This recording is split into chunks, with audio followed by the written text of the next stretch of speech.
अच्छा, ये तो था कि basic information regarding this logs management. ये तो था RHCSC का पार्ट। अगर तो अपने RHCSC के हद तक देखना है इसको तो दैट्स फाइन, गुड, हम्म। ठीक है। फिर हम्म। इसमें एक और चीज़ आती है जो कि बेसिकली एसए का तो हिस्सा नहीं है बट ई का हिस्सा है। हम्म। ठीक, उसमें क्या होता है कि वो आपसे, इसमें एक और चीज़ है, सॉरी, हाँ, एक और चीज़ है कि ये चीज़ें मैंने आपको बता दी हैं। फिर इसी फाइल में जो हम खोल के देख रहे थे,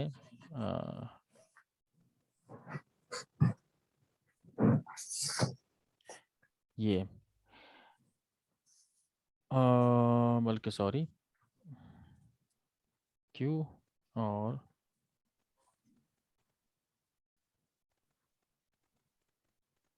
log rotate.conf के नाम से एक फाइल है। हम्म। इस फाइल को देखें तो वो कहता है कि हर वीकली आपने ना मैसेजेस हम्म। के लॉग को रोटेट करना है फाइलों को, यानी कि नई फाइलें जनरेट हो जाएंगी। अगर आपने सिस्टम चला लिया अपना और एक वीक तक वो चल रहा है ना, तो एक वीक के हम्म। बाद क्या होगा कि वो फाइल खत्म हो जाएगी और नई फाइल उसकी जगह पे हम्म। क्रिएट हो जाएगी, ठीक है। ठीक, वो कहता सही। Keep 4 weeks worth of backlogs, यानी कि 4 हफ्ते के आपके पास ना बैकलॉग्स पड़े होंगे, ठीक है। हम्म। अब हम्म। यहाँ पे आप आके वीक की बजाय मंथली आप कर दें इसे, तो फिर ये मंथ, एक मंथ तक फाइलें एक मंथ के बाद रोटेट करेगा। अच्छा, आप कहते हो कि रोटेट 4, यानी कि वीक्स में सारे काम कर रहा है, तो आप कहते हो कि 4 के हम्म। बजाय ये 8 वीक का डेटा रखे, तो आप यहाँ पे 8 कर दोगे, ठीक है। हम्म। फिर वो हम्म। कहता है जी create new empty log files after rotating old ones, यानी कि सबसे पहले क्या करेगा, पुरानी को उठाएगा और फिर क्रिएट करेगा। वो कहता है हम्म। Use date as a fix, यानी कि डेट आपने दिखा था, डेट लिखी हुई थी। अच्छा, फिर इसी तरीके से इसने RPM package drop the logic rotation information to दी। वो कहता है कि आरपीएम के थ्रू जो हम्म। लॉग रोटेशन होगी वो लॉग रोटेट डॉट डी के अंदर, जिसके अंदर हम मजीद डिटेल्ड वर्किंग कर लेते हैं। तो अगर आपने देखना हो कि ये कैसे फाइल लगती है, ये मैं इसको क्विट कर रहा हूँ, जस्ट कुछ सेव नहीं कर रहा, हम्म। तो लॉग हम्म। रोटेट डॉट कॉन्फ की फाइल में लिखा होता है कि ये फाइल कब कब रोटेट होगी, यानी कि कितने दिन बाद ये रोटेट होगी। हम्म। हम्म। यहाँ तक ठीक है। ठीक है। तो ये इन्फॉर्मेशन तो पड़ी हुई थी। अब हमने जनरल सीटीएल की बात की, यानी कि जनरल डी की बातें की, और जनरल डी में हमने देखा कि भाई वो जो फाइल हमने खोल के देखी है उसमें तो कुछ नज़र ही नहीं आ रहा। चलो, आरसीएस लॉग की तो जो फाइलें बनी है उसके अंदर तो कुछ पड़ा हुआ है, तो लेट्स सी कि अगर आरसीएस लॉग हम्म। की जो सर्विस है, तो हम्म। सिस्टम सीटीएल स्टेटस और सिसलॉग डॉट सर्विस, ये सर्विस चल रही है इस टाइम, ठीक ठीक है। है। हम्म। तो ये सर्विस चल रही है और इसके लॉग्स जनरेट हो रहे हैं, सारा कुछ उसने बता भी दिया है। हम्म। और इसको मैं लिख भी देता हूँ यहाँ पे कि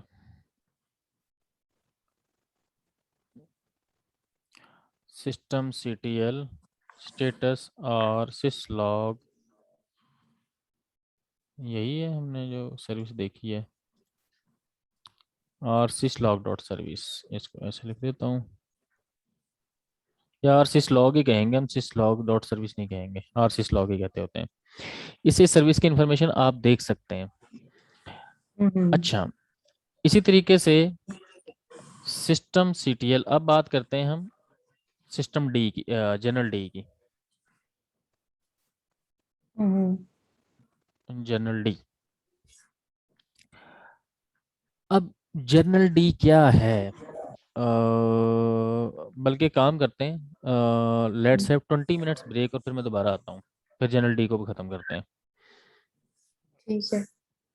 मैं इसको रिकॉर्ड, अच्छा, अब जनरल डी की सर्विस जो है, system C T L status system D dash general D, this is the service name. हम यहाँ से चेक भी कर लेते हैं।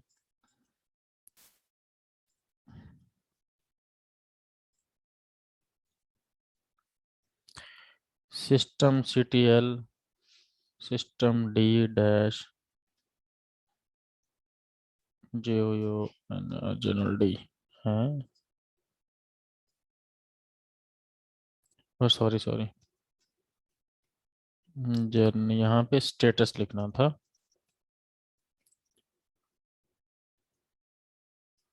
System D dash general D. तो ये सर्विस चल रही है और ओके इस टाइम। और इसका जो यूज़र है, अगर आप यूज़र देखें तो वो लोडेड फ्रॉम कह रहा है कि इस जगह से इसे लोड किया गया है, जो हम नॉर्मली हमने एक सिस्टम हायरार्की पढ़ी थी। ठीक है। अच्छा, मेमोरी इसने किया ली, वो सारी इसकी डिटेल में बाद में जाते हैं। हमने इसकी जो लोकेशन है वो देख ली है कि इसकी जो डिफ़ॉल्ट लोकेशन होती है डिफ़ॉल्ट स्टोरेज, FAULT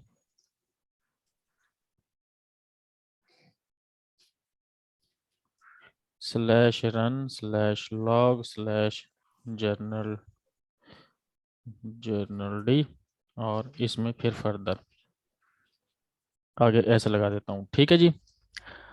और but it will change on every reboot, यानी कि इसमें ये नहीं होता कि आपके 10 वीक तक रहेंगे या 5 वीक तक रहेंगे या क्या रहेंगे। जैसे सिस्टम आपका हम्म। रिबूट होगा ये सारे लॉग्स खत्म हो जाएंगे। तो ये टेम्परेरी होते हैं, ओके। इन शॉर्ट ये ओके। टेम्परेरी होते हैं। ठीक है जी। जी। इसमें फ़र्क ये होता है कि एक तो ये it's managed by system D, एक तो इसका ये नोट्स लिखा जा सकता है। इसके तरीके से ये क्या करता है, ये कैप्चर करता है रन टाइम डेटा को, कैप्चर करके स्टोर कर देता है। इसीलिए वो हमारी इंफॉर्मेशन जो होती है ना, वो कैप्चर्ड इंफॉर्मेशन होती है, तो हम रीड नहीं कर सकते उसे।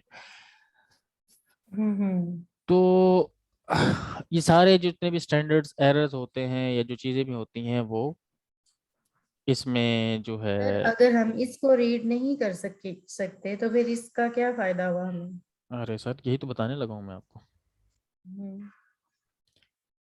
तो यहाँ तक तो ओके हो गया कि भाई जनरल डी जो है, इसकी जो इन्फॉर्मेशन है वो बूट टाइम पे सेव तो हो जाती है, बूट टाइम पे चलती पड़ती है, फिर रन में रहती है, और फिर जो है जैसे सिस्टम रिबूट होता है तो वो खत्म हो जाती है। अब जितने हम इसकी मेन कॉन्फ़िगरेशन फाइल को, हाँ। मेन कॉन्फ़िग फाइल /etc ही जो मेन डायरेक्टरी जिसमें सारी बड़ी होती है फाइल है सिस्टम डी, और सिस्टम डी के अंदर जनरल d.conf के नाम से फाइल होगी। लेट्स ओपन दिस फाइल, और VIM भी लगा देते हैं साथ, यहीं से कॉपी करके उधर पेस्ट करेंगे हम।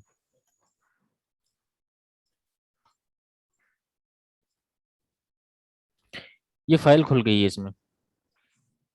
अच्छा, हम्म। अब इसमें अगर आप देखें तो this is the part of system D free software you can redistribute वगैरह वगैरह सारी कहानी से लिखी हुई है। अब जनरल पे आ जाते हैं। वो कहता है storage is equal to auto, वो कहता है कि इसकी जो लॉग फाइल की जो स्टोरेज होगी वो ऑटो कैलकुलेट कर लेगा। और इसमें हम्म। ये स्प्लिट मोड क्या है, वो स्प्लिट मोड से अब UID लिखा हुआ है कि नहीं, यूजर के बेस पे स्प्लिट करेगी ये file. Sync interval value sync के जी 5 मिनट के बाद करेगी। और रेट लिमिट इंटरवल, ये सारे इसमें मुख्तलिफ इसने ना पैरामीटर दिए हुए हैं। इसमें एक पैरामीटर है, अगर आप देखें तो this is the parameter here. वो कहता है कि मैक्सिमम फाइल की जो सिक्योरिटी है वो 1 मंथ है। उसके बाद यहाँ पे एक जगह पे किसमें पैरामीटर आता है, सिस्टम मैक फाइल्स या मैक्स फाइल साइज। ठीक है, यहाँ पे आप हम्म। मेंशन कर सकते हैं कि कितनी जगह आप इसके लॉग के लिए रिजर्व करना चाहते हैं। ठीक है, बाय डिफॉल्ट इसमें क्या हाँ। होती है, 100 MB होती है, लेकिन टाइम हम्म। आप इसको चेंज कर सकते हैं। देखो ना, ये लिखा हुआ रन टाइम मैक्स फाइल्स, यानी कि ये मैक्स फाइल 100 हम्म। बनाएगा। और हर फाइल का हम्म। साइज, आप वो साइज जो उसने दिया हुआ है, वो दिया हुआ 100। हम्म। ठीक है, फाइल साइज नहीं दिया हुआ, सिर्फ फाइल्स बताई हैं कि 100 फाइलें क्रिएट कर लेगा। कैसे क्रिएट करेगा, क्या करेगा, ये वहां पे हमने जाकर देख लिया है। तो साइज इसके ऊपर है सर, लेकिन वो भी एम्प्टी है। कहाँ है साइज इसके ऊपर, ये वाला? हाँ इस इसकी डिफॉल्ट वैल्यू हम्म कहीं होगी जो हमें यहाँ पे हम्म नजर नहीं आ रही, कहीं इसने और लिखी होगी उसकी फाइल, उसकी वैल्यू हम्म जो हम्म, डिफॉल्ट जो है ना उसकी होगी। फिर इस फाइल के अंदर हम जाके इसका साइज मेंशन कर सकते हैं। अच्छा, हम्म, अब लेट्स चेक कर लेते हैं कुछ, क्विट कर दिया यहाँ से, एक नया वो खोल लेते हैं। तो अगर आप यहाँ लिखें जर्नल CTL और हाँ सिर्फ एंटर कर दें तो ये सारे लॉग्स शो करवा देगा जो कि अभी तक बने हैं। आप ये स्पेस बार एंटर करते जाएं तो हाँ सारे हाँ, लॉग शो करवा देगा। मैं चाहता हूँ कि जनरल CTL-U, और मिसाल के तौर पे मैं अब्बास के लॉग देखना चाहता हूँ तो वो अब्बास के लॉग बता देगा। अगर मैं रूट्स के लॉग्स देखना चाह रहा हूँ तो रूट के लॉग्स बताएगा। तो ये तो नो एंट्रीज कह रहे हैं। देख लेते हैं ना अभी हम इसकी आ, उसको मजीद जो है एक्सप्लोर कर लेते हैं। अब हम्म दूसरा इसमें जो क्वेश्चन उठता है कि ये जो मैंने यू लगाया यहाँ पे, रूट हम्म रूट ने क्या हम्म किया, मतलब किस टाइप की आप एंट्रीज देखना चाहते हैं रूट की। हम्म ठीक है, मतलब रूट ने कोई सर्विस इनेबल की तो उसका स्टेटस देखना चाहते हैं आप, या क्या देखना हम्म चाहते हैं? मिसाल के तौर पे मैं ये चाहता हूँ कि यार मुझे ना ये बताओ कि जैसे मिसाल के तौर पे एक सर्विस हो सकती है, मम्मा, लेट से मैं देखता हूँ कि -U के साथ आजा। ना मैं क्रोन डी की जो सर्विस है, ठीक है, इसको यूजर्स के हिसाब से बताओ कि किस किस यूजर ने इसे कब स्टार्ट किया था। हम्म ठीक है, तो उसमें उसने वो सारा बता दिया है। फिर मैं मिसाल के तौर पे चाहता हूँ कि मुझे -U के साथ, यूजर की यू से मुराद है यूजर, बताओ कि मिसाल के तौर पे मैं सिंस लगा देता हूँ इसके साथ, ये सिंस बताऊंगा कि कब से, ये मैं टाइम बता सकता हूँ मिसाल के तौर पे मुझे आज मिसाल के तौर पे लेट से 8 बजे से लेके या 12 बजे से लेके, 12 को हम क्या कहेंगे इंग्लिश में, 12 ही कहेंगे, और इसको मिसाल के तौर पे मैं 40 से कह देता हूँ। ठीक है, 40 से लेके मुझे ऑनवर्ड इसके ना सारे लॉग शो करवाए जो कि अभी तक उसने नहीं इसमें ऐड किए हुए। Invalid unit name, SIN, since, since he आता है वैसे तो।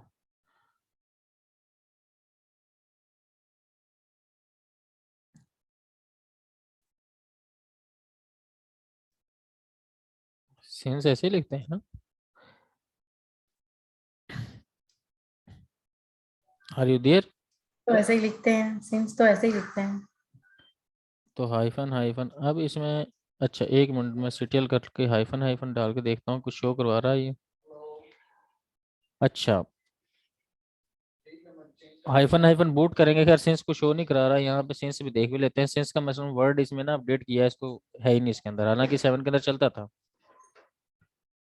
अच्छा, उसके बाद हाइफन बूट लिखेंगे तो ये सिर्फ बूट लेवल की जो सारे सिंस लॉग, है इसमें सर, सिंस है इसमें। तो रीचेक करें, इसमें है।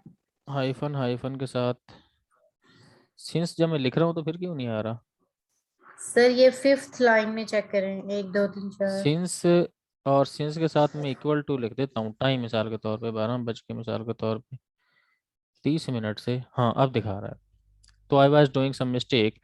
तो इस टाइम के बाद के जो सारे लॉग मैसेजेस ये दिखाना शुरू कर देगा, जबकि जो R sys log D की जो सर्विस है, या आर जो sys log की सर्विस है, उसमें इस तरह की कोई वो नहीं, वो तो अलग अलग फाइलें बनाता है। तो इसके अंदर फैसिलिटीज उससे भी कहीं ज्यादा है, मतलब सिस्ट जर्नल CTL लिखे ना आप, हम्म जर्नल CTL टैब टैब करें तो इसके साथ बहुत कुछ है इसके अंदर जो आप देख सकते हो, जिसके लॉग्स चेक कर सकते हो। तो आप देखें यहाँ पे सिस्ट लॉग PID, आप कोई प्रोसेस आईडी बता सकते हैं कि इस प्रोसेस आईडी ने क्या क्या किया। हम्म ठीक है, देखें जी, अंडरस्कोर सिस लिनक्स, सिस SE लिनक्स कॉन्टेक्ट्स, इनका देख सकते हो। मतलब कि ये उससे कहीं ज्यादा एडवांस है। अभी तक जो हमने इसमें बुराई देखी वो सिर्फ एक ही देखी है कि भाई ये परमानेंट स्टोर नहीं करता, तो दैट इज अ सोल्यूशन। लेकिन मसला ये है कि वो जो अच्छा, ये सारा कुछ कहाँ पे सेव है? ये सारा कुछ उसी फाइलों में सेव है जो हमने देखी थी रन में जाके। तो हम चाहते हैं कि ये परमानेंट हो जाए, ठीक है। तो परमानेंट अगर हो जाए तो परमानेंट होने के लिए हम क्या करेंगे, इसमें कुछ चेंजेस कर देंगे। मिसाल के तौर पे हम एक तो ये काम कर सकते हैं, मिसाल के तौर पे यार मैं एक यहाँ पे ये भी लगा सकता हूँ, जैसे सिंस टुडे कर सकता हूँ। अगर इसने दिखाया तो आज के दिन के सारे लॉग्स दिखाएगा ये। तो इसमें बहुत कुछ किया जा सकता है, इट्स अप टू यू कि how you can explore this. और अगेन मैं हमेशा ये कहता होता हूँ कि जब जिस इन्वायरमेंट में काम करते हो ना, आपको उस इन्वायरमेंट में रहते हुए किस स्पेसिफिक लॉग को कैसे चेक करना है ये वहाँ पे ज़्यादा पता चलता है। हम यहाँ पे जनरल बातें करते हैं कि सिर्फ ये एक यूटिलिटी है। सर 1 मिनट होल्ड कीजिएगा। ओके। अच्छा, इसी तरीके से हमने कुछ प्रायोरिटीज़ पढ़ी थी कि हम जो है ना, मिसाल के तौर पे कुछ प्रायोरिटीज़ होती हैं। जनरल CTL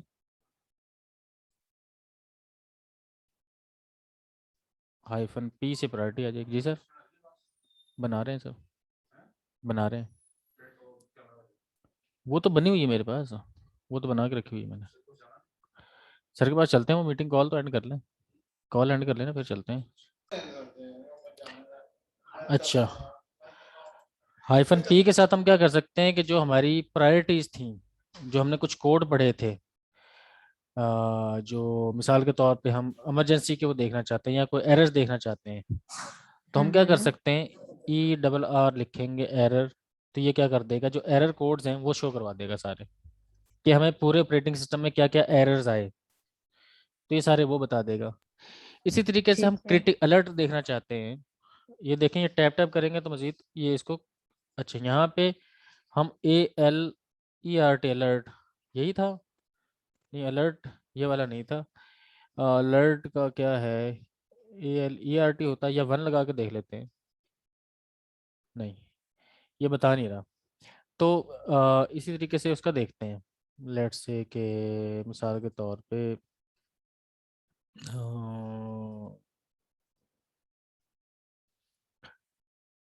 इन्फो का देखते हैं। Let's say INFO info. तो ये कुछ ऐसी इन्फॉर्मेशन शो करवा दी है। तो इस तरीके से ये ज़्यादा एडवांस है उससे। सिर्फ इसमें क्या है, और एक ही टूल है। देखो, सबसे अच्छी बात ये है कि इसमें सिर्फ एक ही कमांड है, जनरल CTL। उसके थ्रू आप सब कुछ देख सकते हो जो आपके मन में आता है। आपको इस बात से गर्ज नहीं जी। होनी चाहिए कि फाइल कहाँ से उठा के लेके आ रहा, कहाँ से नहीं लेके आ रहा। बट एवरीथिंग आप देखते हो कि 2 घंटे बाद मैंने सिर्फ 2 घंटे के लॉग्स देखने, मैं नहीं पढ़ सकता बहुत लंबी चौड़ी डिटेल। आप देख सकते हो। आप किसी सिर्फ सर्विस के एक लॉग को देखना चाहते हो कि मुझे सिर्फ और सिर्फ सर्विस के देखने हैं, तो अब देखें ना आप कि जब हम यहाँ पे -U लिखते हैं तो अपाची क्या है, एक यूजर ही है ना अपाची। जी। जैसे सिस्टम D भी एक यूजर है, तो उसके भी आप देख सकते हैं। हम hyphen hyphen let's say today since is equal to today. ये मैं भी कोई मिस्टेक कर रहा हूँ, मुझसे जो है ना वो मेरी बात नहीं सुन रहा। तो इस तरीके से जो है ना आप बहुत कुछ इसमें से देखते हैं। इसे एक्सप्लोर करने की ज़रूरत है। मैंने इसे कभी इतना बहुत ज़्यादा एक्सप्लोर नहीं किया क्योंकि मैं नॉर्मली इसी को यूज़ करता रहता हूँ, RSys लॉग को। और कभी ट्रेनिंग के दौरान मुझे इसकी ज़रूरत पड़ती है तो मैं इसे यूज़ कर लेता हूँ। बट ये बहुत ज़्यादा एडवांस है as compare to syslog, तभी तो उन्होंने इसको इंट्रोड्यूस किया है। अब इसमें जो अगला चैप्टर है या जो अगला जो कॉन्सेप्ट है इसमें, ये होता है कि यार इसको परमानेंट कैसे किया जाए। ये तो बन गया, ठीक है, बहुत अच्छी बात है कि हो गया। तो इसको हम्म। परमानेंट करने का ना सादा सा तरीका है कि आप क्या करो, आपके नॉर्मल लॉग्स होते हैं CD/var, और यहाँ पे लॉग्स में ऐसे ही है जी। इस जगह पे आपके सारे वो पड़े होते हैं। तो आप क्या कर सकते हैं, लॉग्स में आप एक डायरेक्टरी बना लें MKDIR जनरल के नाम से, या ऐसे बना लिया आप। लेट से कि आप किसी और जगह पे बैठे हो, CD यहाँ पे मैं आ गया हूँ रूट पे, रूट के होम डायरेक्टरी। तो हम क्या करेंगे, mkdir-p/var और वार में लॉग्स, लॉग में जनरल के नाम से एक डायरेक्टरी बना देंगे। ठीक है जी, ये डायरेक्टरी मेरी बन गई।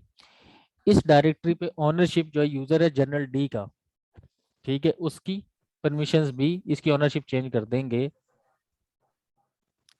चेंज करें या ना करें उससे फर्क नहीं पड़ता, लेकिन आप अच्छी बात ये है कि चेंज ऑनरशिप कर दें आप इसकी। तो किस जगह पे कर दें जी, रूट। अच्छा, पहले लिखते हैं हम नॉर्मली यूजर और system dash general D, journal systemd होगा, but system D dash journal होगा आई थिंक। जनरल किस डायरेक्टरी पे करें जी ये काम, हम करेंगे /war लॉग और जनरल पे। ये काम कर दिया और बस।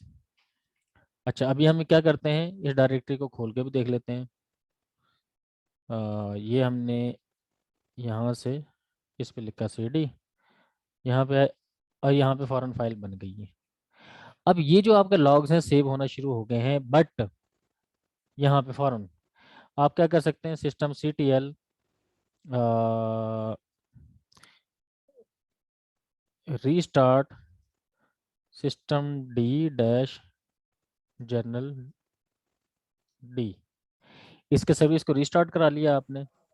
और अब एक और काम कर सकते हैं कि आप vim करें और इसकी फाइल को vim etc और सिस्टम डी और यहाँ पे जनरल डी डॉट कॉन्फ, और इसमें ये जो पैरामीटर है इसका मैक्स मैक्स फाइल साइज का, इसमें मेरे ख्याल में ना एक है मैक्स सिस्टम, यहाँ पे एक पैरामीटर होता है,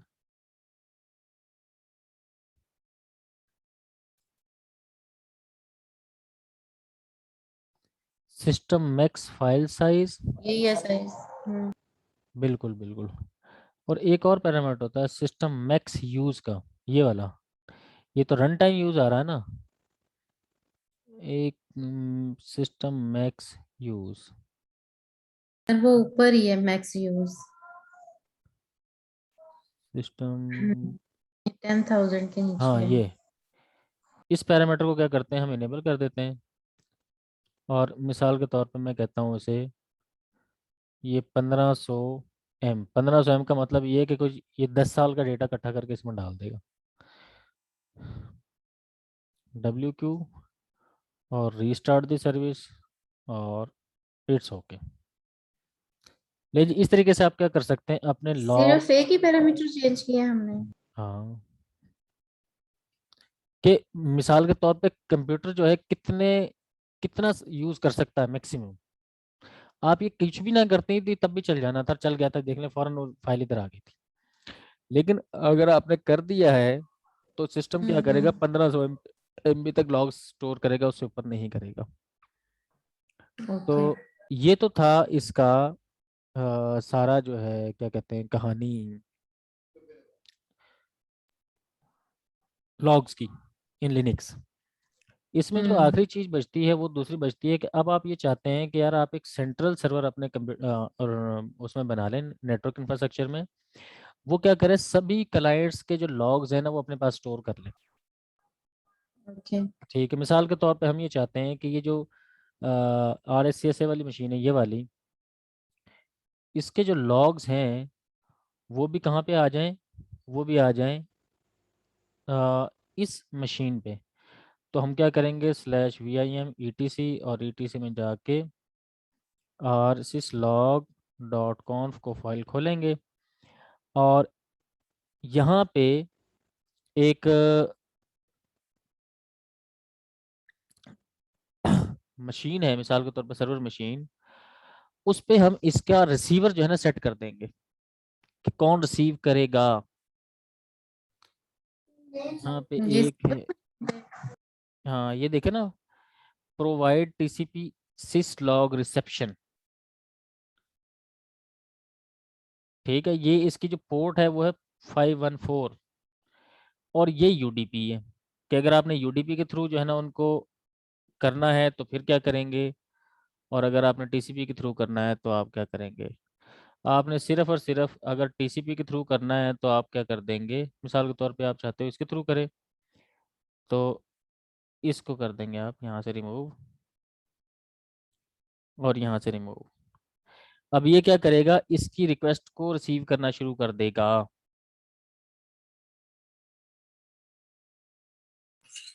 फिर ये क्लाइंट्स, आपने क्या?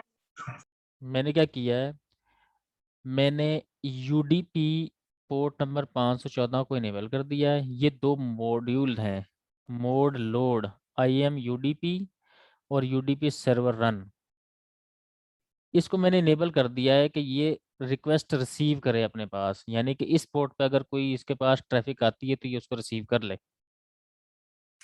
ये इसका पोर्ट नंबर है? ये इसका पोर्ट नंबर है। ठीक है, और इसको मैंने इनेबल किया। यहाँ से जाके मैं इसे कर देता हूँ बंद, और सिस्टम सिसलॉग की सर्विस को रिस्टार्ट कर देता हूँ। तो सिस्टम CTL रीस्टार्ट और सिसलॉग, और सिसलॉग डॉट सर्विस, इसको किया मैंने रीस्टार्ट, और नेट स्टेट हाइफन TU, बल्कि ए भी लगा देते हैं, ए का मतलब होता है आल, TCP UDP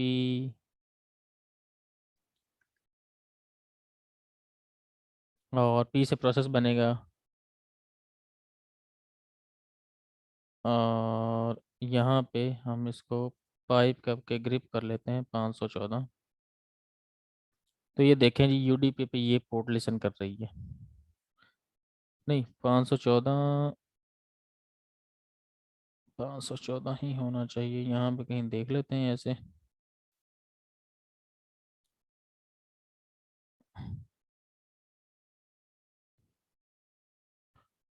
यहाँ पे भी तक उसने उसको इनेबल नहीं किया। और इसको ये फायर वायर नहीं करेंगे? ये आ रही है आरसिस लॉग आ गया, ये लिसन कर रहा है इस पे, आरसिस लॉग डी, इसकी पोर्ट 514 होती है। तो ये इस तरीके से इस पे क्या कर दिया इसने, लिसन करना शुरू कर दिया है। अब कोई भी क्लाइंट अपनी रिक्वेस्ट इधर भेजेगा तो ये उसे एक्सेप्ट कर लेगा। अब आती है क्लाइंट साइड की रिक्वेस्ट, क्या आप चाहते हो कि क्लाइंट इस पे कैसे भेजे। ठीक है, यानी कि ये तो सर्वर बन गया ना, कि ये अब मिसाल के तौर पे आप इसे क्लाइंट बनाना चाहते हैं, तो आप जो इस पे सेटिंग की है वो क्लाइंट पे कर देंगे। हम्म। यानी कि इस पे जो सेटिंग की है ना आपने, ये इसको हम ओपन कर लेते हैं यहाँ पे, इसको एज इट इज रहने दें, इसे चाहे बंद ही कर दें आप, सॉरी, ये मैंने कोई खराबी तो नहीं कर दी इसमें।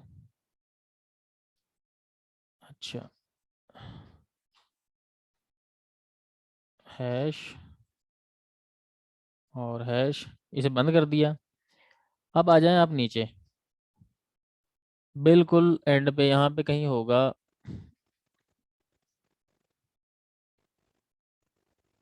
ये सारी कहानी इसकी चली, और यहाँ पे देखें एक पैरामीटर रिमोट होस्ट इज। ठीक है, तो हम्म। इस पैरामीटर को आप कर लेंगे इनेबल, और इज के आगे आप क्या कर देंगे, या इसको बंद रहने दें ऐसे ही, यहाँ पे हैश लगा दें, ये हैश लगाया, और आप आगे इस पैरामीटर पे, ठीक है, रिमोट होस्ट की जगह पे अगर लिख देंगे आप, लिख देंगे आईपी उस सिस्टम का, मिसाल के तौर पे उसका आईपी है 192.168.100.101, 100.101 की पोर्ट नंबर 514।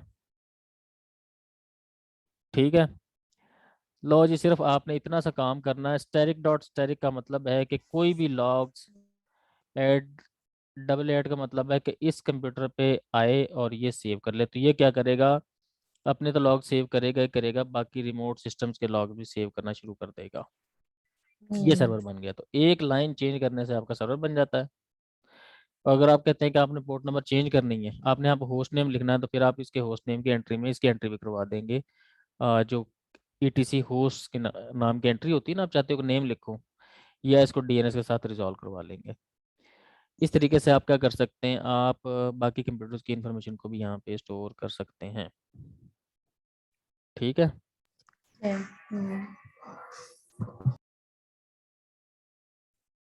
और अब अगर आप कहते हैं कि नहीं, मैंने सिर्फ तो लेट से कि आप कहते हो कि मैंने तो सिर्फ और सिर्फ जो है ना वो मेल के लॉग्स यहाँ पे स्टोर करने हैं, तो आप यहाँ पे मेल लिख देंगे, तो ये मेल के लॉग सिर्फ स्टोर करेगा, बाकी नहीं करेगा, रिमोट कंप्यूटर्स के। ठीक है जी, इसको मैंने किया ऐसे बंद। और सिस्टम CTL, हाँ इसको तो ग्रिप करके देख लिया, वो सुन रहा है उस पर।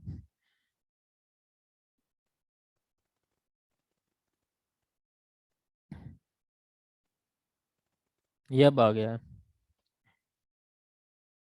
ये UDP। एन का मतलब होता है नेम, प्रोसेस का नेम भी बताए। तो मैंने पहले ये एन नहीं था लगाया, इस वजह से मेरी इन्फॉर्मेशन अधूरी थी कि या तो आईपी बता दे या प्रोसेस का नेम बता दे। तो उसने कहा कि आरसिस लॉग डी का एक डीमन चल रहा है और उसकी पोर्ट नंबर ये भी चल रही है, लिसन करेगी, ये लिसनिंग हो रही है इस पे, ये रिसीव करेगी। तो this is how you can save, make permanent entries and वगैरह वगैरह वगैरह टू योर लॉग्स।